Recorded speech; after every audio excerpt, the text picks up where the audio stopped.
नमस्कार दोस्तों, स्वागत है आपका अपने चैनल न्यू फॉर्म अपडेट्स पर। दोस्तों, बिहार के राजस्व एवं भूमि सुधार विभाग की तरफ से बहुत ही बेहतरीन वैकेंसी आई है। दोस्तों, इसमें इस डिपार्टमेंट के तहत 2506 वैकेंसी आई है 4 अलग अलग पदों पर, जिसमें पहला है असिस्टेंट सेटलमेंट ऑफिसर, उसकी 96 वैकेंसी आई है। उसके बाद है कानूनगो, उसकी 240 वैकेंसी आई है। अमीन, उसकी 1944 वैकेंसी आई है। और क्लर्क की 226 वैकेंसी आई है। दोस्तों, सभी के अलग अलग पीडीएफ जारी की गई है, सभी के अलग अलग नोटिफिकेशन जारी किए गए, इसलिए मैंने निश्चय किया है कि सभी का अलग अलग वीडियो बनाऊंगा ताकि आपको समझने में, देखने में आसानी हो। जिस पोस्ट के लिए आप अप्लाई करना चाहें उसको समझने में अच्छे से आपको आसानी हो। तो दोस्तों, इस वीडियो में हम अमीन के बारे में जानेंगे। अमीन का जो फुल नोटिफिकेशन है उसको पूरा पढ़ेंगे, क्या है इसमें, क्वालिफिकेशन क्या कितनी मांगी गई है, सिलेक्शन प्रोसेस कैसे होगा। तो चलिए दोस्तों, बिना देरी किए हुए चलते हैं। तो दोस्तों, मैंने यहाँ पर अमीन का नोटिफिकेशन ऑन कर लिया है। आप देख सकते हैं राजस्व एवं भूमि सुधार विभाग। नेक्स्ट में यहाँ पर है विषय बिहार विशेष सर्वेक्षण एवं बंदोबस्त कार्यक्रम के अंतर्गत मानदेय आधारित संविदा के रिक्त पद पर नियोजन हेतु विज्ञापन प्रकाशन करने के संबंध में। दोस्तों, मानदेय आधारित मतलब संविदा के पद मतलब ये कॉन्ट्रेक्चुअल वैकेंसी है दोस्तों। लेकिन बिहार में अधिकतर वैकेंसियाँ अब जो है कॉन्ट्रेक्चुअल पोस्ट पर ही होती हैं, लेकिन आगे जाकर के उसको बढ़ाया जाता है। इसका भी जिक्र है दोस्तों, आगे मैं आपको दिखाऊंगा। यहाँ पर देख सकते हैं दोस्तों, यहाँ पर कहा गया विशेष सर्वेक्षण अमीन, पद नाम है विज्ञापन संख्या 3/2022, कुल रिक्ति 1944 है। नेक्स्ट में दोस्तों यहाँ पर आगे चलते हैं। इम्पोर्टेंट जो है यहाँ पर वो मैं आपको दिखाना चाहता हूँ। यहाँ पर प्रेस विज्ञप्ति है, देख सकते हैं आप। उसके बाद आगे चलते हैं, विशेष सर्वेक्षण अमीन के पदों पर मानदेय आधारित संविदा के आधार पर नियोजन। यहाँ पर दोस्तों कहा गया है भू अभिलेख एवं परिमाप निदेशालय राजस्व एवं भूमि सुधार विभाग के अंतर्गत विशेष सर्वेक्षण अमीन के नव सृजित संविदा के पदों के विरुद्ध विशेष सर्वेक्षण अमीन का संविदा के आधार पर नियोजन हेतु विहित प्रपत्र में ऑनलाइन आवेदन आमंत्रित किया जाता है। आपका आवेदन आपको ऑनलाइन करना है। कब से करना है दोस्तों, यहाँ पर आगे जानकारी दी गई है 27/9/2022 यानी 27 सितंबर 2022 से इसका ऑनलाइन आवेदन स्टार्ट हो जाएगा। यहाँ पर है विभागीय वेबसाइट www.lrc.bis.nic.in पर लॉगिन करके किया जा सकता है। फिर यहाँ पर दोस्तों मैंने आपकी सुविधा के लिए कैटेगरी वाइज लिख दिया है, हिंदी को इंग्लिश में, ताकि आपको देखने में सुविधा हो।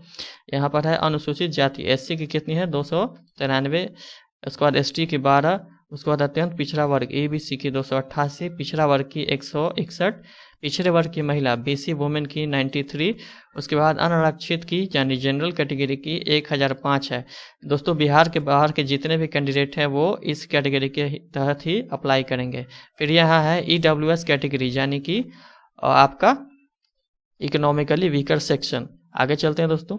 आगे यहाँ पर दोस्तों कहा गया है महिलाओं को 35% क्षैतिज आरक्षण दिया जाएगा। उसके बाद है वैसे स्वतंत्रता सेनानियों जिन्हें केंद्र सरकार द्वारा पेंशन स्वीकृत है उनके पोता पोती नाती नतनी को 2% क्षैतिज आरक्षण दिया जाएगा। नेक्स्ट में है दोस्तों दिव्यांगों को 4% क्षैतिज आरक्षण और उम्र सीमा में 10 वर्ष की छूट दी जाएगी। नेक्स्ट में है रिजर्वेशन सिर्फ बिहार के निवासियों को ही मिलेगा दोस्तों, याद रखिएगा। उसके बाद नेक्स्ट में है यहाँ इंपॉर्टेंट है बिहार राज्य के सरकारी पॉलिटेक्निक महाविद्यालय एवं एआईसीटीई से संबंध तथा मान्यता प्राप्त पॉलिटेक्निक संस्थानों से सिविल इंजीनियरिंग में डिप्लोमा प्राप्त अभ्यर्थियों के लिए सभी आरक्षण कोटि में 40% क्षैतिज आरक्षण लागू होगा।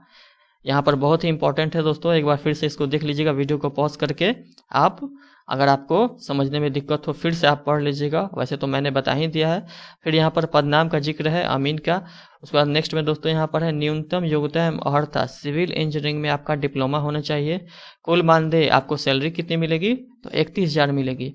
उसमें मानदेय आपका 24,202 रुपया 50 पैसा। ईपीएफ एंड ईएसआई सरकार का अंशदान कितना है 2,797 रुपया 50 पैसा। मोबाइल लैपटॉप और इंटरनेट व्यय की प्रतिपूर्ति 4,000 रुपया प्रतिमाह दिया जाएगा 12 माह के लिए यानी 1 साल के लिए। नेक्स्ट में दोस्तों यहाँ कहा गया है कि चयन के पश्चात प्रशिक्षण के समय स्वयं का लैपटॉप, मोबाइल एवं इंटरनेट होना अनिवार्य है, आपके पास होना चाहिए। नेक्स्ट में कहा गया संविदा कर्मियों को 1 वर्ष तक प्रतिमाह 4,000 रुपये का अतिरिक्त भुगतान किया जाएगा। इसके पश्चात आगे के वर्षों के लिए मात्र इंटरनेट का जो खर्च है आपको 400 रुपये प्रतिमाह दिया जाएगा। नेक्स्ट में दोस्तों आगे है एज लिमिट। एज लिमिट कितनी होगी, तो आपको न्यूनतम 18 वर्ष कम से कम होना चाहिए 1/1/2022 को कंप्लीट। और नेक्स्ट में यहाँ पर है अधिकतम आयु। अधिकतम में अनारक्षित जो जनरल कैटेगरी के हैं पुरुष उनको 37 वर्ष। उसके बाद नेक्स्ट में अनारक्षित महिला, पिछड़ा वर्ग एवं अत्यंत पिछड़ा वर्ग पुरुष एवं महिला को 40 वर्ष की मिलेगी। उसका नेक्स्ट में है एससी और एसटी कैटेगरी के पुरुष एवं महिला को 42 वर्ष। नेक्स्ट में चलते हैं दोस्तों आगे। फिर दोस्तों यहाँ पर कहा गया है नियोजन अवधि, यानी कि सर्विस आपका कब तक रहेगा। यहाँ पर कहा जा रहा है कि मानदेय आधारित संविदा के आधार पर नियोजन की अवधि नियोजन की तिथि से 31 मार्च 2024 तक के लिए होगा। आवश्यकता पड़ने पर इसे बढ़ाया जा सकता है। दोस्तों मैंने आपको पहले बताया है कि बिहार में जो है कॉन्ट्रेक्चुअल वैकेंसी थोड़ी ज़्यादा आने लगी है। बेल्ट्रॉन भी इसका उदाहरण है, देख सकते हैं आप। आवश्यकता पड़ने पर इसको आगे बढ़ाया जा सकता है, बढ़ाया जाएगा ही, उम्मीद रखिए। नेक्स्ट में दोस्तों यहाँ पर कहा गया है विज्ञापन में वर्णित रिक्ति का 3 गुना की संख्या के आधार पर अभ्यर्थियों को काउंसलिंग के लिए आमंत्रित किया जाएगा। आपका सबसे पहले काउंसलिंग होगा। उसके बाद है रिक्त पद पर चयन के पश्चात शेष काउंसलिंग की सूची को प्रतीक्षा सूची के रूप में मान्य किया जाएगा। मतलब रिक्त पद पर जितने चयन हो जाएगा उसके बाद जो शेष काउंसलिंग की जो कैंडिडेट बचेंगे उनको वेटिंग लिस्ट में रखा जाएगा। उसके बाद है चयनित कर्मियों का पैनल प्रतीक्षा सूची के रूप में 31/3/2024 तक प्रभावित रहेगा। मतलब जो वेटिंग लिस्ट है वो 31 मार्च 2024 तक प्रभावित रहेगा। आवश्यकता के आधार पर प्रतीक्षा सूची के पैनल से उक्त अवधि में नियोजन किया जा सकेगा। इसके बाद दोस्तों है सिलेक्शन प्रोसेस यानी चयन प्रक्रिया। मैट्रिक एवं डिप्लोमा में प्राप्त प्रतिशत प्राप्तांक के आधार पर मैट्रिक के लिए अधिकतम 10 अंक का वेटेज मिलेगा। उसके बाद डिप्लोमा या ITI में अधिकतम 90 अंक का वेटेज के आधार पर मेधा सूची का निर्माण कर चयन की कार्रवाई की जाएगी। यहाँ पर कहा गया इसे निम्न निर्धारण से समझा जा सकता है।